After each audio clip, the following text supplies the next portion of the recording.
Ya,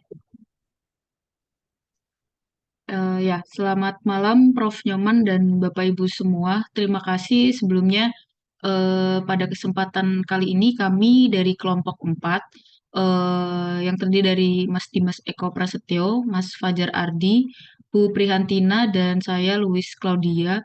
Kita akan coba sharing hasil diskusi kelompok kami terkait jurnal dari Apple, di mana pada jurnal tersebut eh, membahas terkait seorang analis di BXE Capital yang mencoba melakukan evaluasi terhadap portofolio mereka ya, di mana salah satu saham yang dibahas adalah Apple.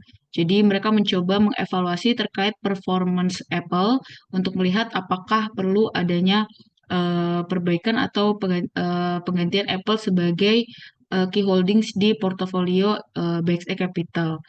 Mungkin sebelum masuk ke sana boleh di next Mas Dimas.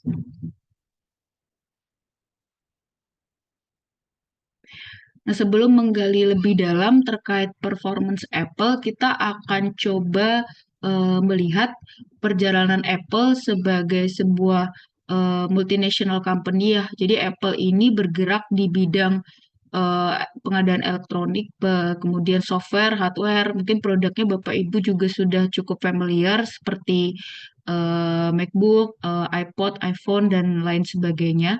Jadi kita akan coba lihat perjalanan Apple sebagai perusahaan. Jadi Apple berdiri di tahun 76. Pada saat itu produk Apple pertama kali adalah Apple One. Jadi di foundernya adalah Steve Jobs, Wozniak, dan juga Mike Markula. Jadi pada saat itu mereka mampu melakukan penjualan Apple One hingga 50 unit di tahun 76. Nah, lalu mereka melakukan beberapa improvement ya atau pengembangan. Jadi tahun 77, Wozniak itu melakukan development sehingga muncullah produk Apple II. Jadi Apple II ini muncul setelah mereka mampu melakukan penjualan sekitar 200 unit Apple One di tahun 76. Nah, hingga di tahun 1980 Apple itu berhasil menjadi eh, largest private manufacturer untuk produk personal computer ya, jadi PC di United States Amerika Serikat gitu. Jadi dari 76 hingga 80 periode tersebut Apple cukup mampu mendapatkan market yang baik gitu ya sehingga diterima di pasar. Nah, namun di tahun 80-an awal hingga sekitar pertengahan tahun 80 yaitu 85 muncullah beberapa kompetitor gitu. Jadi kompetitor Apple itu ada IBM, Quadra, dan Centris yang pada saat itu muncul untuk compete Apple ya di bidang eh, produksi elektronik ya pada saat itu komputer. Dan juga pada masa itu Steve Jobs itu pergi atau meninggalkan company sehingga cukup menjadi challenge bagi Apple di periode tersebut.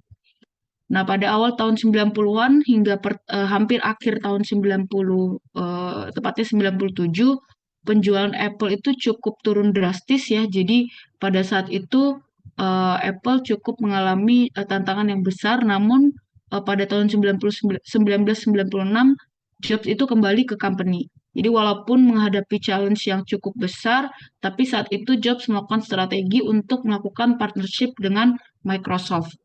Nah, ternyata di awal tahun 2000 ya sekitar 98 sampai 2000 bentuk kerjasama dengan Microsoft ini cukup berdampak positif gitu ya. Jadi Apple saat itu melaunch produk iMac dan iPod yang ternyata mampu membantu Apple untuk kembali growth gitu. Bahkan Apple mulai melakukan pembukaan retail-retail store pada awal tahun 2000-an. Nah, di tahun 2004 Apple semakin percaya diri ya dan semakin menunjukkan positif growth. Bahkan Apple juga mampu melakukan ekspansi retail store mereka yang di luar US pada saat itu di Jepang tahun 2003.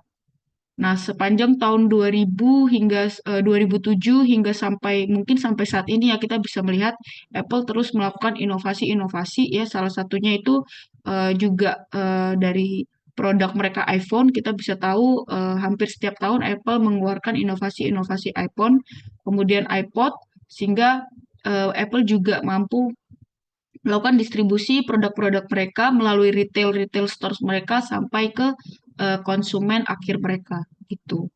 Boleh dibantu next Mas Dimas. Nah, melihat perjalanan Apple gitu ya dari awal 1976 hingga sampai tahun 2000-an, Apple melakukan banyak improvement gitu ya dari segi supply chain. Jadi kita akan coba gali lebih dalam terkait beberapa hal atau poin-poin yang relate dengan supply chain yang dilakukan Apple, seperti dari sisi product development, kemudian dari proses pengadaan atau procurement, lalu perakitan produk atau product assembly, dari sisi sistem logistik yang dilakukan Apple, serta dari sisi retail experience. Silakan Mas Dimas di next. Ya, jadi kalau berbicara terkait produk Apple, mungkin kita sudah cukup banyak tahu ya. Apple punya beberapa produk ya seperti iPhone, iPad, MacBook, iTunes gitu ya. Jadi dari sisi hardware dan juga software, Apple terus melakukan inovasi.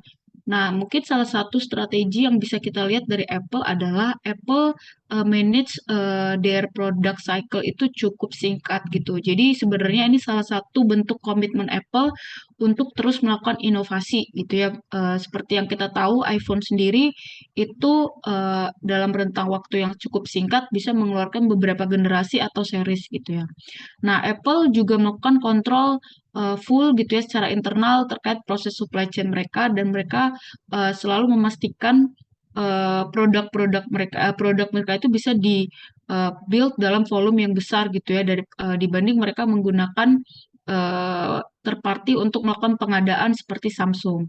Nah, kemudian Apple juga memiliki hubungan yang dekat dengan para suppliers.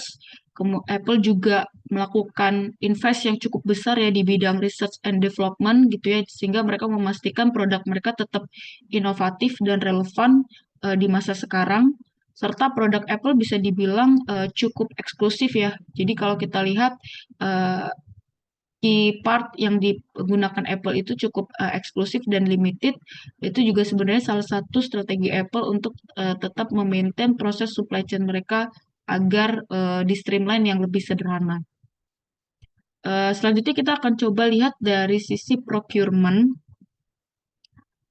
Ya, jadi dari sisi procurement dan juga product assembly atau perakitan produknya sendiri, bisa kita lihat eh, Apple procurement team itu eh, selalu menjaga hubungan baik dengan para suppliernya gitu ya. Bahkan Apple sendiri memiliki exclusivity agreement dengan supplier kunci, atau mereka punya kontrak khusus gitu ya dengan supplier kunci untuk tetap memaintain dan memastikan bahwa mereka mendapat pasokan raw material yang cukup dan waktu yang tepat gitu. Nah, Apple's procurement team juga biasanya menggunakan sales target ya. Jadi mereka mencoba untuk manage isu-isu production supaya tidak terjadi dengan mereka menggunakan target sales, kemudian membeli produk material dan juga bahkan apabila dibutuhkan melakukan pembayaran di awal gitu ya, sehingga tidak ada terjadinya shortage raw material dan sebagainya. Nah, lalu dari sisi product assembly atau perakitan produk, Apple menggunakan strategi menggunakan subkontraktor gitu ya. Jadi untuk melakukan aktivitas perakitan produk tentu dibutuhkan tenaga kerja yang cukup banyak gitu ya. Jadi Apple untuk memanage proses dan juga dari segi cost dan complexity, Apple menggunakan subkontraktor seperti Foxconn dan Flextronics gitu ya. Karena untuk melakukan perakitan komponen iPhone sendiri contohnya pasti membutuhkan eh, jumlah karyawan yang cukup banyak dengan complexity quality control proses. Namun di sisi lain dari segi kontrol, walaupun memberikan eh, aktivitas tersebut kepada subkontraktor atau kita bilang third party, Apple memastikan bahwa mereka melakukan kontrol dan monitoring gitu ya, sehingga mereka melakukan atau memuat gitu ya parts di dalam produk mereka untuk memastikan kredibilitas produk tersebut gitu. Poin selanjutnya nanti akan dijelaskan oleh Bu Ninis terkait logistik dan retail experience. Silakan Bu Ninis. Baik, terima kasih Mbak Louis. Di bagian logistik ini terlihat ada 3 milestone ya yang dilalui oleh Apple antara tahun 97 sampai dengan 2021. Ini kalau tadi di slide-nya Mbak Louis itu pada saat Apple launch untuk produk iMac dan iPod ya, dan dia mulai membuka retail-retailnya. Dari sisi logistik, di tahun 98 itu Apple membuat terobosan, jadi mereka mengirimkan barang-barangnya itu melalui air freight ya. Tadinya mereka melalui apa sungai, tapi karena mereka tahun 97 itu menghadapi backlog, banyak permintaan dari pelanggan yang tidak bisa dipenuhi, sehingga tahun 98 produk-produknya dikirim melalui air freight. Walaupun memang biayanya mahal, tapi melalui pengiriman air freight tersebut, Apple dapat memastikan produknya terkirim tepat waktu. Karena penting di saat tersebut mereka melaunch produk-produk barunya.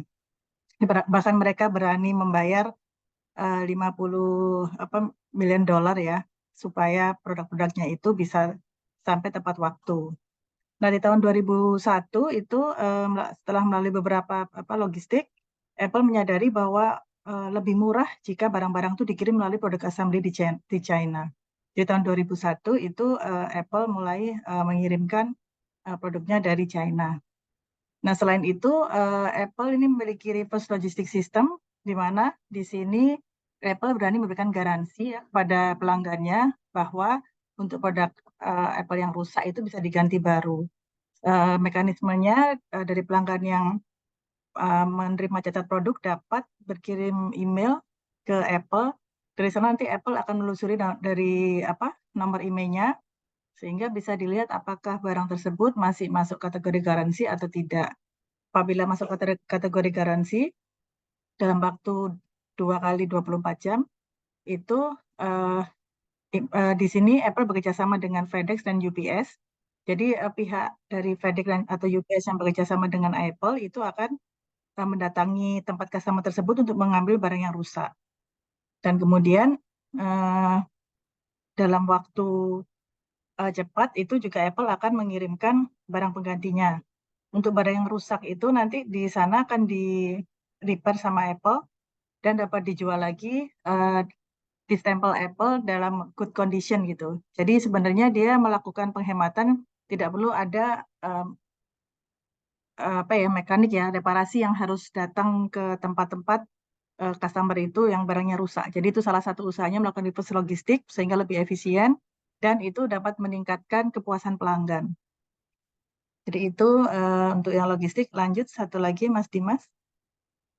Nah ini untuk retail experience itu Apple itu di tahun sudah memiliki 424 retail store di 16 negara dan online store di 39 negara. Kemudian retailnya Apple ini typically ya lokasinya di high traffic location, jadi di situ banyak pelanggan-pelanggan potensial yang dapat membeli produknya. Kemudian Apple melakukan monitoring produk penjualan dari masing-masing store uh, untuk melakukan ini ya forecast. Jadi dia melakukan peramalan untuk penjualannya itu dia dengan menggunakan monitor produknya. Kemudian dia juga melakukan investasi ya untuk meningkatkan resellernya, merchandise material dan untuk menyeleksi ya third party-nya. Nah, untuk yang ke depannya setelah tahun 2013 pada tahun 2013 Apple memiliki 171 ya billion in sales with market capitalization of 457 ya dolar billion. Apple meneruskan investasinya untuk supply chain dan di akhir 2013 Apple menginvestasikan 10,5 billion dolar dalam teknologi baru untuk memastikan produknya dapat diproduksi secara cepat dan lebih efektif dengan cost yang lebih efektif. Apple Supply Chain itu mendapatkan ranking 1 ya dalam Gartner Group di tahun 2013 ini. Kemudian Apple juga meningkatkan exclusive merchandise deals, outstanding base dengan menambah di daerah Asia. Kemudian Apple juga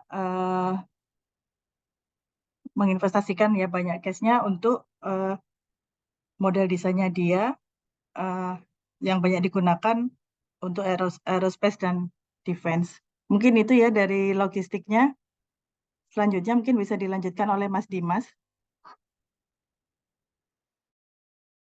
Oke, ya. Ini terima kasih Bu Ninis. Saya akan melanjutkan untuk di exhibit 1 ya. Di sini dijelaskan berbagai macam produk dari Apple Store sendiri. Ya, di tahun 2013 Apple memiliki beberapa segmen produk yang berbeda. iPhone ini sebagai salah satu produk unggulan yang terdiri dari versi terbaru seperti iPhone 5s dan 5c. Ya, merupakan penggabungan dari fungsi telepon, kamera, komputer musik, serta untuk akses internetnya. Nah, di tahun tersebut penjualan iPhone melejit sebesar 91,3 M dolar. Hal ini menunjukkan tren pertumbuhan yang positif 16% dari banding tahun sebelumnya. Ya, selain itu juga Apple memiliki iPad, sebuah komputer tablet dengan pendapatan sebesar 32 miliar. Nah, tapi walaupun sangat kecil, 3%, tapi penjualannya tetap meningkat ya. Nah, untuk di selanjutnya ada Mac Apple atau di sini komputer tablet. Nah, di komputer tablet ini atau desktop menghadapi tantangan yang luar biasa nih di 2013. Ya, untuk di segmen ini cukup menurun. Nah, 7% dibanding di tahun sebelumnya. Nah, Apple juga mengeluarkan iPod. Pendapatannya juga turun di 21%, atau menjadi 4,4 miliar dari penjualan yang sebelumnya. Nah, untuk di segmen selanjutnya di iTunes ini eh, cukup agak-agak bagus di 16,1% atau peningkatan 25% seiring dengan anak-anak muda yang beralih ke iTunes. Nah, selain itu juga di fitur Mac App Store dengan menggunakan iCloud, di mana fitur tersebut memungkinkan pengguna bisa mengunduh aplikasi kemudian dapat menyimpan atau mengupload data pribadi secara online dengan sistem berbayar. Next, Mas Dim. Nah, untuk di exhibit 2 ini dijelaskan berbagai macam eh, versi dari iPhone serta fitur-fiturnya. Tadi di awal sudah dijelaskan bahwa dari Apple tersendiri juga iPhone selalu mengikuti dan melakukan riset ya, mengikuti perkembangan zaman dari waktu ke waktu, sehingga dihasilkan juga produk yang eksklusif nih, yang canggih gitu. Next, Mas. Nah, untuk di exhibit 3 ini penjualan dijelaskan di mana penjualan iPhone B kuartal. Nah, dapat dilihat di tabel berikut bahwa perkembangan yang luar biasa didapat penjualan iPhone selama tahun pertama nih. Saat iPhone pertama diluncurkan pada kuartal 3 2007 hanya 0,2 ya. Tetapi di kuartal 4 2008 melesat menjadi 6,9 unit. Nah, pertumbuhan yang luar biasa mencapai puncak kemudian sampai dengan akhirnya di kuartal pertama di 2014 ya, bisa menjadi tren istilahnya. Next. Untuk di exhibit 4 ini dijelaskan bahwa Apple ini terdapat di 2011 mencakup berbagai perusahaan dari industri yang memasok komponen dari layanan Apple. Salah satu perusahaan terbesarnya seperti Foxconn ya. Dan kemudian perusahaan ini tersebar juga bahwa supplier Apple ini atau pemasok ini dari berbagai daerah.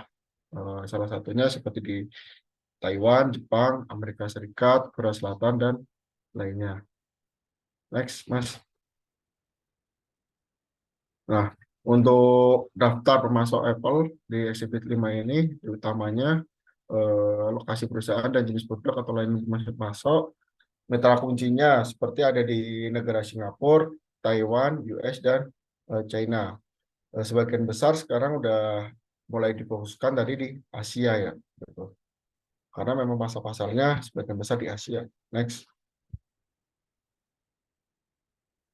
Nah, dari sini bisa dilihat nih bahwa profit dari value dari Apple itu sendiri sebesar 58,50%. Ya, dibanding dengan cost input dari materialnya tersendiri 21,90%. Nah, sehingga marginnya sangat besar sekali nih di 58,50%. Mungkin untuk exhibit 7 dan selanjutnya bisa dilanjutkan Mas Dimas, silahkan. Baik, terima kasih. Untuk exhibit selanjutnya, saya akan menjelaskan untuk exhibit 7 ya. Di sini itu ada bill of quantity iPhone 5. Jadi berdasarkan si penelitian His Supply Research pada tahun 2012 ini, bill of quantity dari iPhone 5 ini ada beberapa komponen utama. Yang pertama itu price without contract, itu yang lumayan besar ya nilainya. Terus total bill of material cost. Terus yang ketiga ada manufacturing cost, yang keempat ada bill of material and manufacturing, yang relatif lebih kecil ya dari segi nilai. Dan yang terakhir itu major cost driver. Di major cost driver ini dapat dijelaskan lebih detail lagi, mulai dari nilai-nilai kayak DRAM, NAND flash, display touchscreen, prosesor, kamera, dan lain-lain.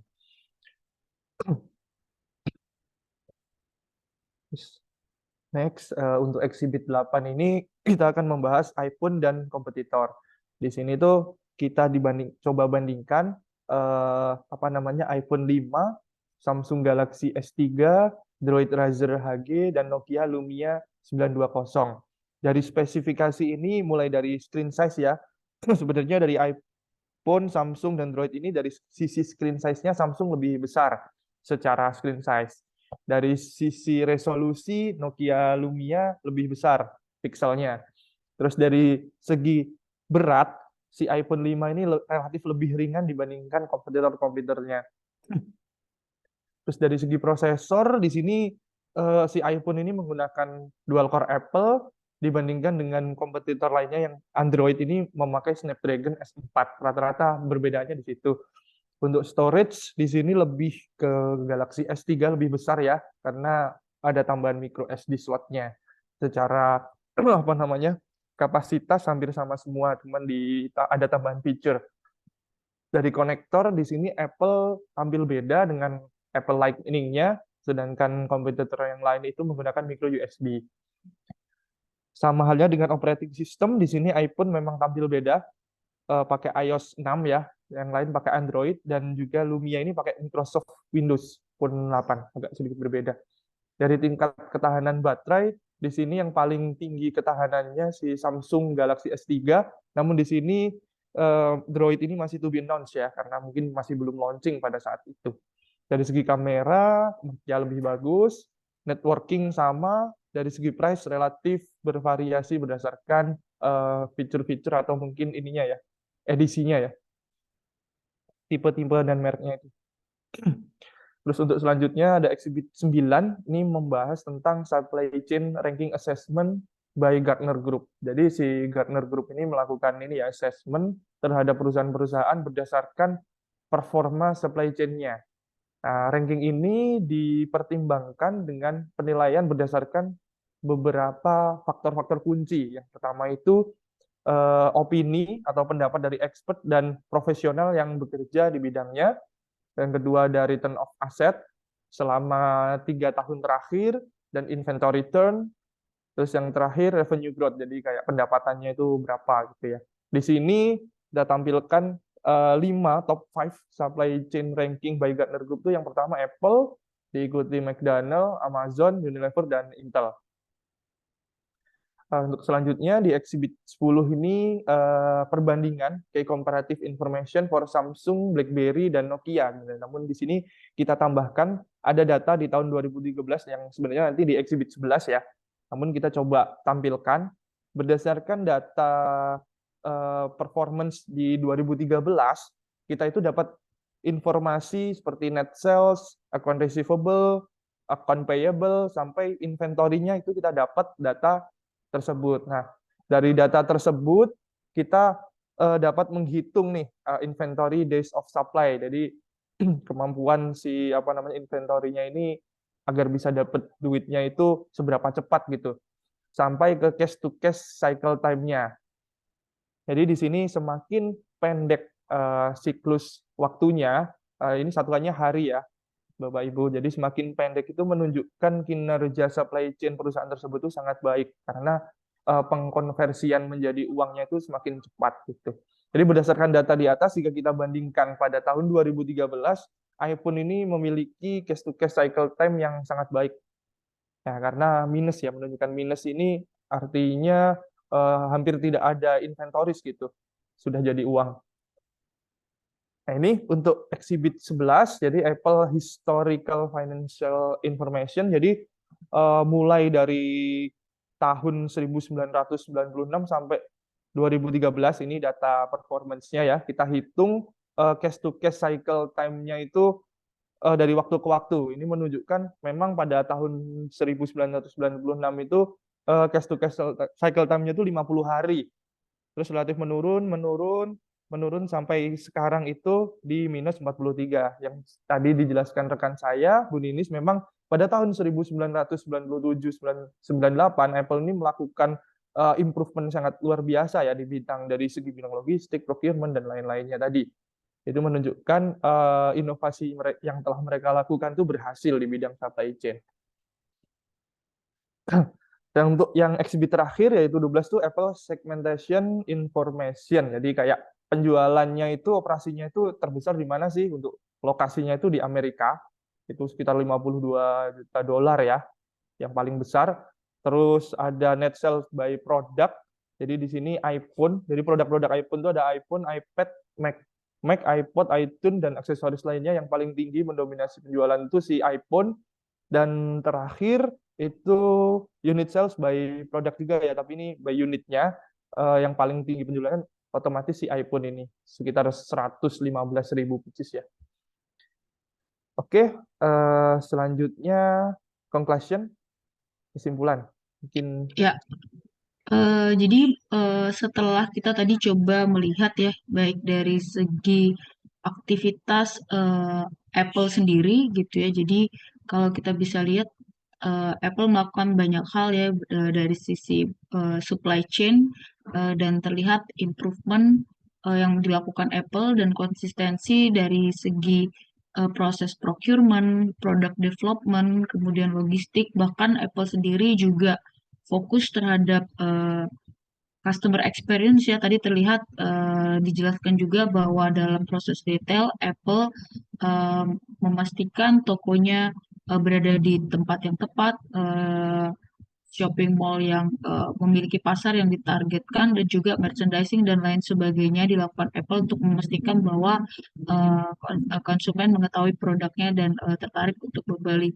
Nah, dari hal-hal tersebut kita juga melihat tadi dari poin-poin di exhibit performance Apple dari segi penjualan, kemudian profit, kemudian produk-produk yang dikeluarkan Apple, hingga tadi analisa cash to cash menunjukkan bahwa Apple cukup kompetitif dan bisnisnya cukup baik gitu ya, karena dilihat dari indikator cash to cash tadi, di mana cash to cash ini adalah salah satu indikator untuk melihat efisiensi dari supply chain di suatu perusahaan. Jadi semakin rendah cash to cash cycle-nya, maka sebenarnya semakin efisien bisnis tersebut dalam mengelola arus kasnya gitu ya. Dan Apple sendiri tadi dinobatkan sebagai first ranking in supply chain assessment ya, dari Grant gitu. Jadi kalau bisa kita konklusi adalah Apple melakukan banyak improvement ya dari segi supply chain. Yang pertama dari segi procurement dan product development. Apple juga melakukan kontrol yang close dengan para supplier, third party, ataupun subkontraktor yang bekerja sama dengan mereka, baik dari internal mereka juga. Kemudian Apple memastikan menghandle activity main atau utama dan strategik ya seperti pengadaan, product development, research and development juga ya. Sementara memang aktivitas yang membutuhkan tenaga kerja yang cukup banyak seperti proses perakitan produk, operation dan lain sebagainya itu Apple coba bekerja sama dengan beberapa pihak gitu ya, sehingga memang Apple memaintain dari segi kompleksitas dan juga cost di sana. Kemudian Apple juga melakukan banyak improvement tadi ya dari segi logistik, mulai dari 98 sejak Jobs juga kembali pada saat itu ke company, jadi banyak sekali improvement-improvement dari sisi logistik ya. Tidak hanya mereka banyak invest dari segi product development, tapi juga Apple melakukan percepatan dari segi logistik seperti menggunakan air freight. Kemudian Apple juga memastikan di saat season holiday atau di masa-masa orang melakukan banyak pembelian, Apple memastikan bahwa mereka memiliki logistik yang aman sehingga produk mereka bisa terdistribusi ke konsumen gitu. Kemudian Apple juga melakukan kerjasama dengan supplier ataupun dengan third party mereka sehingga mereka bisa juga memanage cost pendistribusian gitu ya ke negara-negara lain selain Amerika ataupun Eropa. Lalu Apple juga memiliki sistem reverse logistik gitu ya untuk memastikan produk mereka itu atau yang digunakan konsumen itu apabila bisa rusak itu bisa uh, dilakukan penggantian dengan masa garansi ya, sehingga hal ini sebenarnya jadi salah satu hal yang membuat uh, peningkatan customer satisfaction, jadi kepuasan konsumen terhadap penggunaan produk Apple ini meningkat dengan adanya sistem yang dibuat oleh Apple. Sehingga dari poin-poin di atas, Apple melalui supply chain assessment itu dinobatkan sebagai first ranking in supply chain gitu ya, dari mengconsider beberapa poin yang tadi dilakukan oleh Apple ya. Salah satunya itu adalah proses tadi procurement, product development, logistik, kemudian retail experience, di mana pada assessment ini melihat dari banyak aspek, selain itu dari opini expert, kemudian juga return on asset atau ROA, inventory returns, dan juga revenue. Tuh, jadi dari hasil jurnal ini kita bisa melihat bahwa proses supply chain yang dilakukan Apple dengan cukup baik itu mendatangkan bisnis ataupun profit yang cukup baik sehingga company Apple sendiri memiliki cash to cash cycle yang rendah yang menunjukkan bahwa bisnis tersebut semakin efisien dalam mengelola arus kasnya. Oke, mungkin itu sekian dari kelompok kami yang bisa kami sharing dan juga bahas terkait eh, jurnal pada tugas Apple Case kali ini. Terima kasih waktu dan kesempatannya Prof. Nyoman dan Bapak Ibu semua. Selamat malam.